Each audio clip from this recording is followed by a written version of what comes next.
David, I'm delighted to see you here. And my first question is, what is creativity and at what point does born in the personality? Well, as the father of 2 children and as a classroom teacher for 10 years, I believe that creativity is innate and every child is born with creativity. The only problem is that schools all over the world tend to suck that creativity out of them, and hopefully this workshop will help us rebuild it. Thank you so much. So let's start our workshop. Okay. If we can have the slides up, should I just forward on this? Thank you. What I'd like to begin with first is to provide a little bit of background. We have limited time, so I'm going to skip some of the slides. The organization that I represent is an NGO in Washington, D.C. called the Partnership for 21st Century Learning.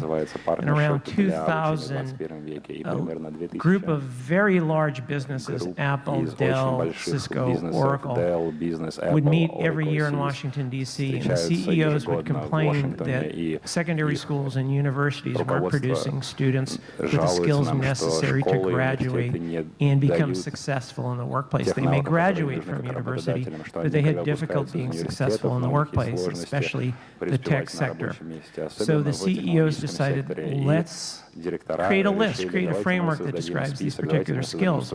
And then they realized they needed to create an organization that would define these skills as well. So P21 was born, and we spent the first 5 years working with business, with teachers, and with universities to create the framework that you see represented here. The website is p21.org. Anyone can download this material for free. At the core of the framework, if you look at it, what it really represents are student outcomes. What are the things that students, the skills or competencies that every learner, no matter what the age are, should be able to do, and what are some of the supporting conditions that allow those skills to be developed. In the center of it, at the very top of the rainbow, in the orange color, are what we call life and innovation skills. And in particular, there are, in English, they all begin with the letter C, so we call them the 4 Cs. They are collaboration, critical thinking, communication, and the topic for today, creativity. And what I've told Nargis as well is if she has questions as I'm speaking, or if the audience does as well, I have 2 teenage sons, so I'm used to being interrupted constantly. So if you have questions, please, let's direct them so we can answer them in the time that we have. We're going to start with a working definition of creativity. Sir Ken Robinson is an English scholar known all over the world. He's written some significant books about creativity. And I like to begin the conversation by just showing what Sir Ken's definition of creativity is. Creativity is the process of having original ideas that have value. And in this workshop, this master class, we'll not make a distinction between creativity and innovation. Business tends to describe this skill as innovation. In education, we tend to describe it as creativity. That is a completely different conversation, and I don't want to get tied by that. So we'll use the language of creativity today. There is a need for creativity, so we partnered with the National Student Research Foundation, and we surveyed 75,000 secondary students in the United States. And it showed that there is a disconnect between what teachers think they're doing and what students perceive is happening in the classroom. We asked questions about a variety of topics, but today we'll focus on creativity. There's a big gap between teachers who believe they are promoting creativity and enhancing creativity. They think they're doing a very good job of that, but when we look at the data from the students say not so much. Creativity creativity is really not being taught or enhanced in our classrooms. I'm going to skip that one and skip that one. This is a little deeper dive into the framework slide that I showed a moment ago.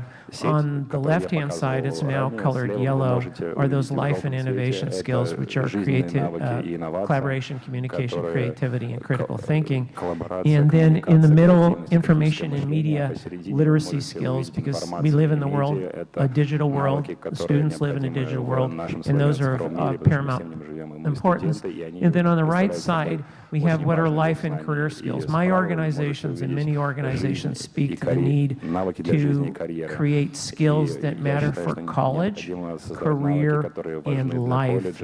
It's not enough, I should stop there. We believe that these skills are not just tools for academic purposes. They're not just skills for getting and maintaining a job, and they're not just skills to be an effective citizen or community member. These skills transfer across all three of these domains. This is a very important distinction in the skills work. Some of this work started in the late 1990s and in the early 90s. There are various frameworks about them, but in the United States there became a very bitter political argument.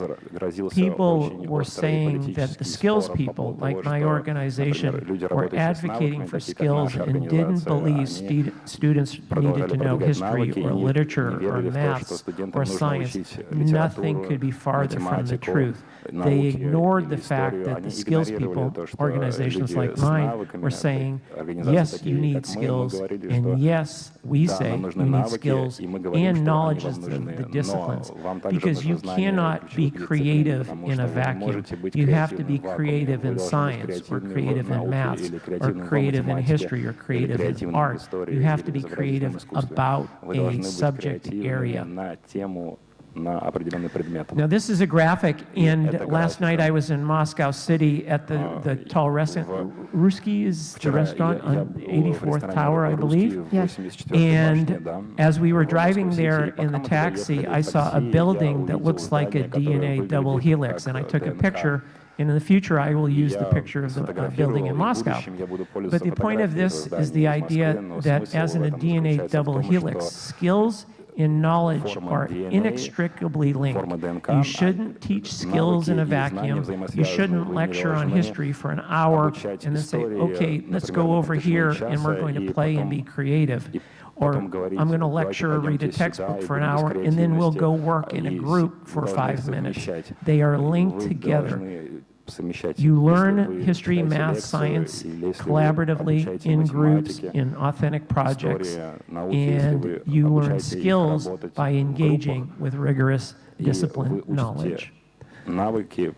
Now, one of the arguments we'll make today is this idea that the pedagogy that a teacher uses is key to allowing students to develop skills. So I'll give you a very clear example. If you believe that collaboration is a fundamental skill, and I do believe that, and I think many of you do, is how on earth can a student, a learner, develop that skill, collaboration, if they never work in groups? If I'm lecturing you, if I have you sitting in an auditorium or in rows, and you never get a chance to work on a project with students, other students, how can you develop those skills? So we must adapt our pedagogy. As you heard in the introduction, I've spent most of my life developing expertise in a pedagogy called project-based learning. Some people call it problem-based learning. Apple, the computer company, calls it challenge-based learning. Some people call it inquiry-based learning. When I was senior director for the Buck Institute, we chose project-based learning. This graphic that you see here was our first attempt to represent the key elements of the pedagogy. There's significant research that supports it going back to Vygotsky and Piaget and John Dewey. So the research base was there, but what the Buck Institute did was take that research and try to provide toolkits, skills, resources, techniques, processes that teachers could use to develop project-based learning in student outcomes like creativity. So at the center, and I'll use my laser pointer here, I hope. В центре здесь, я надеюсь, что мою лазерную указку будет видно, извините, так я неправильно сторону перелистнул. В центре вы можете видеть ключевые знания, понимания и навыки для успеха. Мы называем их ключевыми навыками, некоторые называют глубокое обучение. Здесь не так важно, как именно оно называется, здесь важна идея, что это является ключевыми, очень важными результатами для студентов. И здесь эта картинка начинается со сложным вопросом, мы называем это ведущим вопросом. И здесь следующая часть — это устойчивый вопрос. Например, в Сингапуре, где они очень хорошо подходят к проектному обучению, в Republic политехнике, в старшей школе, они будут делать по проекту-ведению. Проект начнется, студенты начнут задавать вопросы, они создадут продукт или идею, или отчет, и в конце дня они его сдадут. И на следующий день они повторяют этот процесс. Модель Бака основывается на устойчивым вопросам. Устойчивом вопросе. Это означает, что мы делаем разные вещи в разное время. Когда я был классным учителем, мы старались делать проекты, которые длились 3-4 недели. Иногда я делал проекты, которые длились 6 месяцев. Следующая вещь, которую вы можете видеть, это элемент аутентичности. Многие студенты спрашивают, почему я вас слушаю, почему я должен проходить этот тест, почему я должен читать эту книгу, если она не имеет ничего общего конкретно с моей жизнью, с моими мечтами, с моим будущим. И вызовы для учителей, которые начинают проектное обучение, это спрашивать.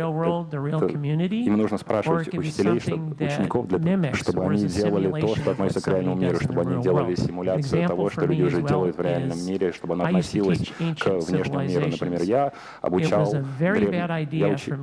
древние цивилизации. Для меня было очень сложно взять шестиклассников из Лос-Анджелеса в Ирак для того, чтобы изучать древнюю Месопотамию.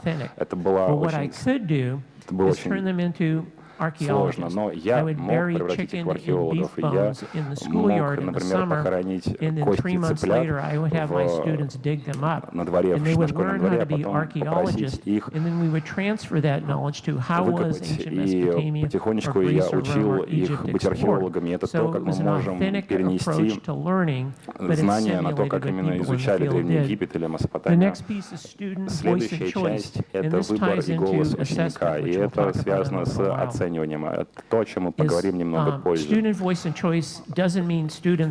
Выбор и голос ученика — это не значит, что ученики выбирают все то, что они хотят или не хотят изучать. У нас есть определенный учебный план, у нас есть национальный учебный план. У большинства стран есть такие стандарты, и мы обязаны обучать некоторым определенным вещам. Но когда у нас есть свобода, в том, где у нас есть свобода, это в том, как именно ученики показывают то, чему они научились. Если, например, ученикам интересна мода, если они могут показать понимание Второй мировой войны, показывая различия в военной форме или в форме медсестер, если они, например, хорошо разбираются в технологии, и они могут, например, стать сайт, или если они хорошо пишут и хотят написать хороший отчет. Поэтому давайте студентам голос и свободу в том, как именно они работают с этой информацией. Следующая часть — это отражение. Есть очень много исследований, которые показывают, что если студенты неправильно работают с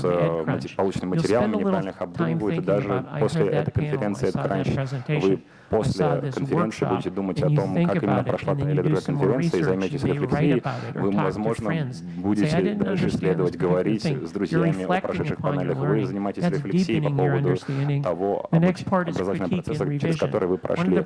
Следующая часть — это критика и правки. Например, по всему миру есть определенный подход, где целую неделю мы изучаем одну тему, и будет всего лишь один тест, который будет показывать понял или не понял студент данную тему. В проектном подходе для обучения оценки должны осуществляться по ходу действия процесса, чтобы вы, как учитель, могли ориентироваться, понимая, усваивается ли тот материал, который вы, как учитель, преподаете своим студентам. А в стандартном процессе вы не будете это знать, пока студент не прошел финальный тест. И самое последнее — это общественный продукт. И когда мы говорим общественный продукт, мы имеем в виду, что студент, показывая свое понимание предмета, они могут, например, сидеть на сцене, смотреть на аудиторию, которая слушает и задает им вопросы. Они могут публиковать что-то в сети, или заливать видео на YouTube, или делать комментарии. Они могут создать продукт и питчить его своим бизнес-партнерам и в общество, чтобы было общественное понимание. И я очень быстро пробегусь по этому слайду. Можно я вас прерву? Я обещал, что буду вас прерывать. Итак, большинство образователей здесь, и не только здесь, им очень сложно найти правильный баланс между школьными предметами, такими как математика, химия, биология и проектами. Поэтому школьные учебные планы — это является самым сложным местом в проектном обучении. Есть ли у вас какой-то совет, которым могли поделиться? Да, и это вопрос, который я слышу по всему миру. И одно из мест, где его неправильно понимают, это то, что в традиционной структуре я буду вам читать лекцию каждый день, вы будете читать учебник каждый день, у нас будет тест в пятницу, и мы повторим это на следующей неделе, и если у меня есть какое-то свободное время в конце, то я, возможно, буду заниматься проектом на протяжении, скажем, дня. Это неправильное понимание того, что такое проектное обучение. Проектное обучение заменяет... Нет, это не точно. Включает в себя лекцию. В английском есть фраза «не выкидывайте младенца вместе с водой из его ванны».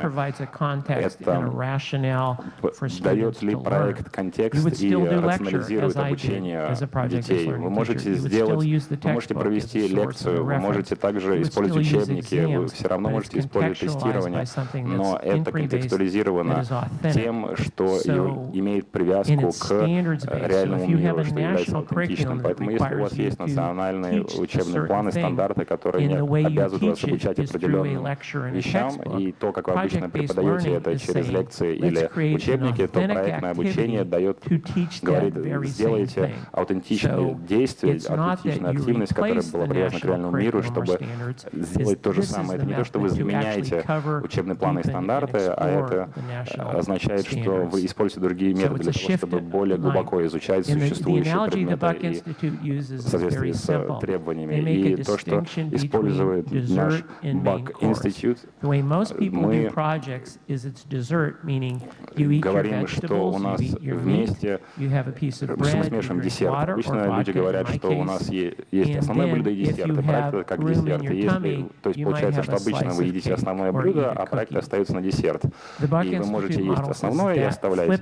Но модель Бака меняет этот принцип, что проект является основным блюдом, а не десертом, что проектный подход — это то, как вы изучаете математику, науки или историю. То есть это другая стратегия, которая позволяет нам достигнуть той же цели. И очень быстро хочу пробежаться по этим.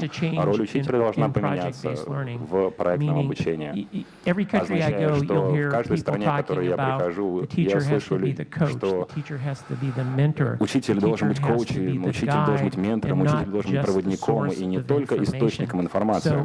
Поэтому я хочу обратиться к этому конкретному документу. Все эти модели доступны на веб-сайте Бак-института. Оно, к счастью, еще не переведено на русский. Я прошу вас перевести это на русский. И, пожалуйста, перешлите его мне и веб-сайт bie.org, и вы можете скачать эти слайды и эти идеи там, все то, о чем я буду сейчас вам говорить. У нас есть не очень много времени, поэтому я хочу убедиться, что у нас останется время на ответы на вопросы, и это некоторые вещи, которые мы точно знаем. Сначала мы концентрируемся на результатах студентов. У всех есть студенты, у всех в желаемых результатах студентов есть определенные вещи. Вы хотите, чтобы студенты знали математику, истории, науки, и каждая страна говорит, что студенты должны знать эти вещи, и мы также должны иметь возможность кооперироваться, работать вместе, коммуницировать и критически размышлять и решать проблемы. Это те результаты студентов, которые везде, по всему миру нужны для студентов. Мы также знаем еще одну вещь, что мы должны адаптироваться или менять нашу педагогику в том, как мы преподаем, если мы хотим достичь оба из этих результатов. Моя организация, моя работа была сконцентрирована на проектном обучении как на самом эффективном способе достичь обоих результатов. И знаний, и навыков — это не единственный способ, но это один из самых эффективных способов. И вот вопрос: есть ли у нас исследователи, которые могут доказать, что PBL более совершенен, чем формальное обучение, формальное тренинг? Я хочу сказать, что у нас есть достаточно большое количество исследований, вы можете посмотреть на них на нашем веб-сайте, но я могу упомянуть несколько исследований. Есть исследования от университета Мичигана, где они использовали проектное обучение в средних классах, и средние классы — это, как правило, 12, 13, 14 лет. И это показало, что когда проектное обучение было использовано для того, чтобы преподавать науку для учеников средних классов, они не только показывали результаты не хуже, чем средний класс, но также показалось, что информация оставалась у учащихся дольше. Одна из проблем в традиционном образовании, что студенты хорошо делают, хорошо проводят тесты, но потом забывают. Еще одно интересное исследование — это было выполнено Джордж Лукас образовательное объединение, образовательный фонд. Джордж Лукас — это автор «Звездных войн». Да, и проект «Эдутопия» закончилось сейчас трехлетнее исследование вместе с университетом Вашингтона, и они сфокусировались на старших классах, и они рассматривали такие вещи, как экологические науки, биология и химия, и они использовали проектное обучение в этих классах, и в этих классах студенты получали лучшие результаты, испытывая на себе проектное обучение. Есть большое количество исследований на нашем сайте, на сайте Эдутопии, которые покажут вам доказательства, потому что один из вызовов для вас, если вы учитель, если вы администратор, или если вы профессор в университете, заключается в том, что вы будете пробовать pitchить идею креативности или этого проектного подхода, и вы будете встречаться с тем, что люди будут говорить, что так у нас все в порядке с детьми, они же хорошо проходят тестами. Но если вся цель образования — это сделать людей, которые хорошо показывают хороший результат на тестах, то я очень много консультирую, например, в Китае, и мы смотрим, там очень хорошо люди проходят тесты. Но когда мы посмотрим на трудозанятость, на рабочие места, дети, которые там, несмотря на хорошие оценки в тестах, они находят очень сложно в дальнейшем найти работу. Более 20-25% из них остаются безработными. Даже если они идут в лучшие университеты, учатся в лучших школах, потому что они иногда не получают работу, потому что они не обучались работать с проектами, не обучались работе в команде. Поэтому мы должны задаться вопросом, в чем же цель образования. Это в том, чтобы получить детей, которые очень хорошо проходят тесты, хорошо, или это чтобы у нас получались на выходе люди, которые могли обучаться на протяжении всей жизни, чтобы они были ценными членами общества, чтобы это были люди, которые могут адаптироваться к изменениям в технологии, которые сейчас мы видим по всему миру. То есть должны ли мы поменять нашу систему тестирования в этом случае? Да. И через несколько слайдов я на этом остановлюсь, но это не мое место говорить России или Китаю или кому-либо другому о том, что нужно менять тестирование, систему тестирования, потому что те системы тестирования, которые сейчас наиболее распространены, уже были здесь на протяжении последнего века, и мы не можем это резко изменить. Но безусловно, мы увидим изменения в тестировании, и я надеюсь, что в проектном обучении мы должны двигаться в сторону тестирования, которое показывает нам, насколько хорошо мы можем тестировать навыки. То есть не то, как хорошо мы or a task можем that выполнить mimics определенный something that's тест, а done как in the хорошо world. мы So выполняем there's two непосредственные groups in the действия. United Поэтому States, Smarter Balanced в and США PARC, есть две which are both группы, Smart assessments Balance и consortia PARC, которые оба between занимаются universities that оценками, are producing которые these консорциумы performance занимаются tasks этим that между tie in университетами, perfectly to которые очень PBL хорошо that занимаются asks подобной students to оценкой, do и a в их performance task, оценках and then они that becomes the просят assessment. учеников выполнить упражнение, и то, как они его So выполняют, I'm going to skip a является couple of slides. оценочным These, if you, I критерием. see a Я lot of пропущу people пару слайдов. taking. Я вижу, I'll что provide большое this, and количество you can людей download this from the делают EdCrunch. фотографии. But these Я are some of the books. Sir сгружу Ken это, и вы Robinson, of course, сможете is up загрузить there. этого с But there's a EdCrunch. significant Здесь есть number ряд of книг, books that talk например, about Робинсон, creativity and how to здесь, но enhance здесь them. есть книги And from про a креативность, teacher и как можно это perspective, улучшить. С точки this one зрения on the bottom учителя, here by здесь Keith вот Sawyer, внизу it's книга написана Keith available Sawyer'ом, from a bunch of доступна different от websites, but it was разных specifically written for интернет-ресурсов, но она K-12 была teachers написана on для how, and please let учеников me know how we're doing on time. But 12 Keith лет Sawyer's book и is really guided towards меньше, но книга Keith Sawyer'а primary and очень secondary teachers сильно on how to do направлена на project-based учеников learning. начальных And if you классов и buy на it учеников online, средних I классов. Если don't вы get купите money out это of this. I онлайн, то вы не just bought получите it and деньги с found этого. this Я out. просто He сам actually купил, provides случайно об like этом узнал. a deck of На самом cards деле that are оно, like flashcards они of предоставляют вам creativity activities. карты, So I которые highly recommend помогают, all of these которые books. можно использовать в разных активностях, поэтому я ее There is очень some рекомендую. standardized assessments Есть of некоторые creativity. One of the стандартизированные best centers of способы оценивания creativity assessment in the креативности. United Например, States is один the из них в Torrance США Center at the является University of Georgia. And they have разработан a Торренс specific model from центром Professor в Torrance штате about creativity. Джорджия, там, где Interestingly, профессор there's Торренс some other делится models своими of идеями про creativity креативность. Есть that определенные have been модели generated by креативности, the которые были business community сгенерированы from marketing, бизнес-сообществом communications, для and advertising companies. маркетинга, One of them is called коммуникации Gen4. и So рекламы. if Один из них you, называется if you're taking a picture of this Gen4. slide or Поэтому you want если to вы Google these делаете things, фотографии you can этого find out these слайда, или different если вы models. хотите But if you're после их looking for a исследовать, вы можете найти все standardized эти модели, но assessment если вы in ищете a traditional стандартизированную style форму оценки creativity, в I highly recommend that you традиционной visit the форме Torrance креативности, Center я очень website from the University of советую вам Georgia. посетить Торренс сайта от A little delay университета on the slide. I don't know which Джорджии. direction. штата There we go. Джорджия. This is some research that I participated И in. это исследование, в One of котором я my участвовал. P21's partners Один is из Pearson, the моих largest партнеров, educational publisher in the world. They're based in the UK. P21 Over Pearson, the last который 2 years, находится в I was Великобритании. working with their learning sciences Последние team, несколько лет я and we работал wanted с to их update the studies научно-исследовательской on the группой, и 4 мы хотели C's. So сделать these are более all современные available at исследования на тему p21.org. 4 They're C. free. You Они can все download доступны them. на I'm just showing the p21.org, и я creativity просто brief. хочу So what we показать did здесь was про we looked креативность at, очень we did быстренько. a Мы посмотрели meta-analysis of all the анализ studies on how to всех teach and исследований, assess которые creativity, and мы put them провели into про то, this как можно PDF that you can оценивать download for и free. как можно обучать In креативности. Мы все addition, их the включили в other этот thing, PDF, который when можете скачать those of you want бесплатно. to И convince еще a teacher, одно, если вы principal, хотите убедить administrator, учителя, that директора creativity is школы, something родителя valuable, в том, что is we креативность put является важной, executive это summaries. Some of them are мы written for ставим teachers, some of them are written for political leaders, and some of them are written for business leaders. что мы ставим короткое содержание о том, что такое креативность, которое написано для разных родов людей, таких как бизнесменов, для лидеров, как оно влияет на успех в обществе, на успех в обучении, на успех в... This is a piece, and if those of you were watching my TED Talk last night on the big stage, Если вы смотрели мой TED-ток на большой сцене вчера, то это был мой выступление, было похоже на лекцию TED. И это работа, которую я опубликовал на сайте gettingsmart.com. И я рассматриваю влияние искусственного интеллекта на 4 К.